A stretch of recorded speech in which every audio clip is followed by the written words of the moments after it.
ఏదైతే కేసుకు సంబంధించి గతంలోనే పరకామణికి సంబంధించి రవికుమార్ పట్టుకున్న తర్వాత 14 కోట్లు స్వామివారిని కూడా దీంట్లో ఇన్వాల్వ్ చేస్తూ 14 కోట్లు ఆయనకి, మిగతా దాదాపు 100 కోట్లు అని చెప్పి అక్కడే దాదాపు 25 కోట్లు అప్పుడున్నటువంటి పోలీస్ డిపార్ట్మెంట్ కూడా దీంట్లో ఇన్వాల్వ్ అయిందని, వాళ్ళకి సంబంధించి ఇప్పుడు క్రిమినల్ కేసులు కూడా బనాయించబోతున్నారని సంగతి తెలుస్తుంది. సో ఏంటి సార్ ఇప్పుడు దీన్ని ఎలా చూడాలంటారు? అంటే పరకామణిలో చోరీ జరిగిన తర్వాత ఆ తర్వాత పరిణామాలు చూస్తే కుంభకోణం అప్పటి నుంచి మొదలైంది. ఇది ఒక పెద్ద స్కాండల్. ఇది స్కాండల్ అని ఎందుకు అనాలి అంటే అక్కడి నుంచి అతను ఎన్ని సంవత్సరాలుగా కొట్టేస్తున్నాడో ఎవరికి తెలియదు. పోలీసులు కూడా దాన్ని విచారించిన పాపాన పోలేదు. అంటే పోలీసులు విచారించకుండా ఆనాడు తిరుమల తిరుపతి దేవస్థానం బాధ్యతలు నిర్వర్తిస్తున్న వ్యక్తులు అడ్డుపడ్డారు. అడ్డుపడ్డ తర్వాత ఈ రవికుమార్ని పట్టుకొని అతని దగ్గర నుంచి 14,48,00,000 రూపాయలు వెంకటేశ్వర స్వామికి రాసిచ్చి అతన్ని, అంటే అతను రవికుమార్ అనే అతను నేరస్తుడు కదా, ఆ నేరస్తుడిని దాతగా మార్చారు. అంటే నేరస్తుడు దాత ఎట్లా అవుతాడు? ఆ నేరస్తుడిని దాతలాగా మార్చి ఆ దాత దగ్గర నుంచి 14,48,00,000 రూపాయలు వెంకటేశ్వర స్వామికి ఇప్పించి మిగిలినవి ఏం చేశారు అనేది ఇప్పుడు ప్రధానమైన సమస్య. దాదాపుగా ప్రాథమిక అంచనాల ప్రకారం ఇది దాదాపుగా 300 కోట్ల రూపాయల ఆస్తుల్ని వీళ్ళు స్వాధీనం చేసుకున్నారు అనేది ఒక వాదన. ఇక్కడ ఏంటి అంటే మొత్తం అంటే ఆనాటి మార్కెట్ విలువ చూస్తే 120 కోట్ల రూపాయలు, ఈరోజు మార్కెట్ విలువ చూస్తే అది దాదాపుగా 300 కోట్లు ఉంటుంది. 120 కోట్ల రూపాయల్లో 14,48,00,000 రూపాయలు స్వామివారి పేరు మీద రాయించి మిగిలినవన్నీ కొట్టేశారు. ఇది పరకామణి చోరీ కేసుకి సంబంధించి కేసు వెనక జరిగిన కార్యక్రమం. అట్ట చేస్తావు? అసలు నువ్వెవరు?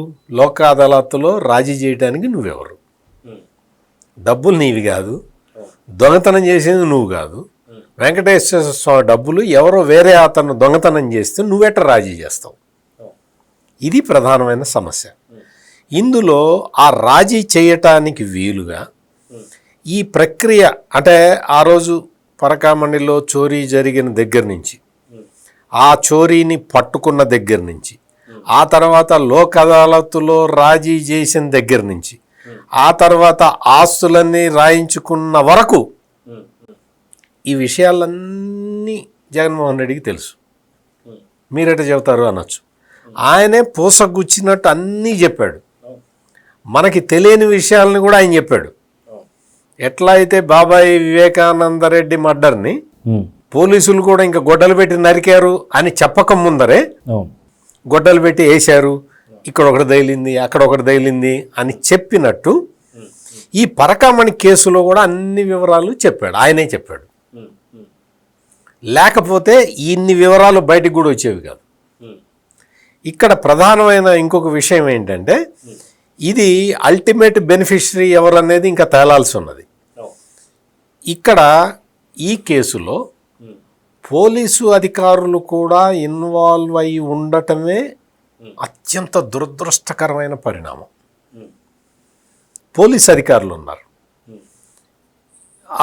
ఆ రోజున తిరుపతి సిఐగా పనిచేసిన జగన్మోహన్ రెడ్డి అనే వ్యక్తి కీలక పాత్రధారి. ఈ ఆస్తులని బదలాయించే క్రమం, ఈ ఆస్తులని దీనికి సంబంధించి ట్రాన్సాక్షన్స్ చేయటం, అతని మీద అప్పుడు ఎస్ఐగా ఉన్న అతని మీద యాక్షన్స్ తీసుకోమని చెప్పి కోర్టు డైరెక్షన్ ఇచ్చింది. నాకు అంటే ఎంతవరకు ఇది కరెక్ట్ అనేది విచారణలో తేలాల్సిన అంశం, కానీ నాకు తెలిసినంత వరకు ఒక ఐపీఎస్ అధికారి కూడా ఇందులో ఇన్వాల్వ్ అయి ఉన్నాడు. అప్పటి ముఖ్యమంత్రి జగన్మోహన్ రెడ్డి కార్యాలయానికి సంబంధించిన ఒక అధికారి కూడా ఇందులో ఇన్వాల్వ్ అయి ఉన్నాడు. ఎగ్జిక్యూటివ్ ఆఫీసర్, అప్పటి ఎగ్జిక్యూటివ్ ఆఫీసర్ ధర్మారెడ్డి కూడా ఇందులో ఇన్వాల్వ్ అయి ఉన్నాడు అనేది నాకున్న ప్రాథమిక సమాచారం. అందుకని ఈ పరకామణి కేసుకి సంబంధించి హైకోర్టు చాలా సునిశ్చితమైన ఆదేశాలను ఇస్తూ ఉన్నది. అందుకు మనందరం కూడా హైకోర్టుకి ధన్యవాదాలు చెప్పాలి. వెంకటేశ్వర స్వామి భక్తులకి ఇంతకంటే ఉపశమనం ఇంకోటి లేదు. మొదటి నుంచి కూడా, అంటే నేను ఒక్క నిమిషంలో కంప్లీట్ చేస్తాను. అంటే మొదటి నుంచి కూడా హైకోర్టు ఇస్తున్న ఆదేశాలు భక్తుల మనోభావాలని దృష్టిలో పెట్టుకొని, భక్తుల మనోభావాలు దెబ్బతినకుండా, ఆలయ పవిత్రతని కాపాడుకుంటూ, మరోవైపు అక్రమాలు చేసిన వాళ్ళని పట్టుకునే విధంగా హైకోర్టు ఆదేశాలు ఇస్తున్నందుకు మనం ఆ న్యాయమూర్తులకి మనం శిరస్సు వంచి పాదాభివందనం చేయాలి. ఎందుకు అంటే ఇది అతి పెద్ద కుంభకోణం.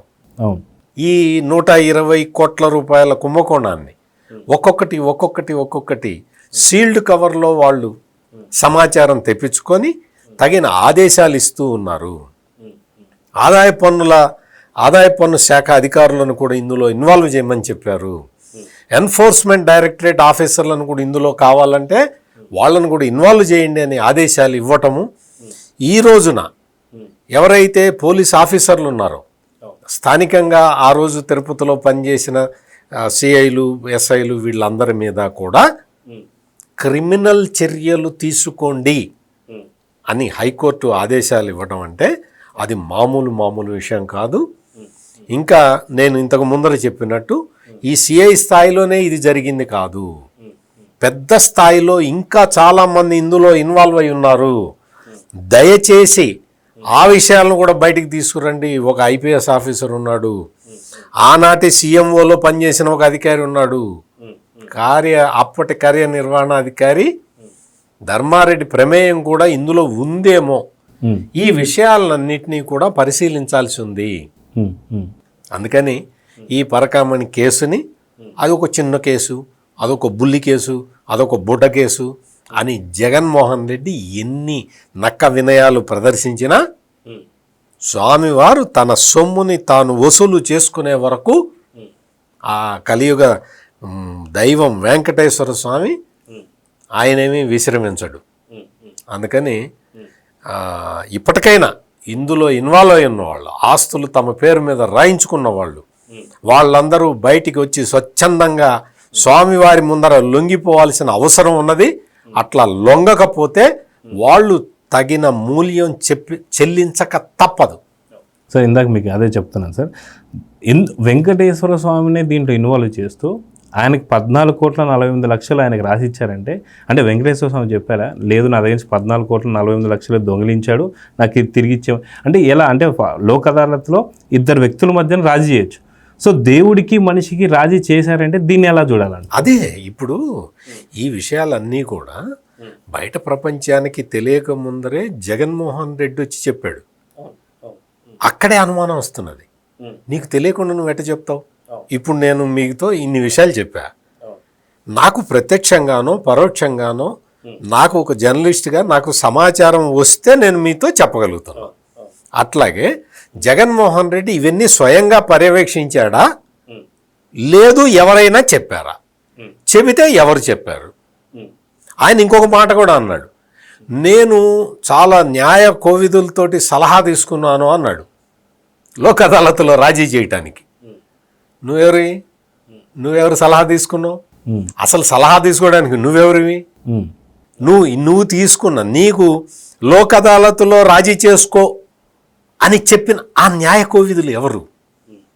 అది కూడా జగన్మోహన్ రెడ్డి ఇప్పుడు చెప్పాల్సిన అవసరం ఉన్నది.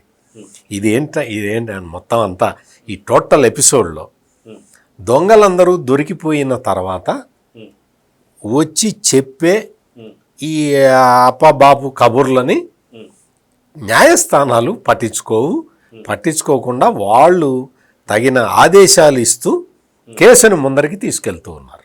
Please subscribe to Leo news for more videos.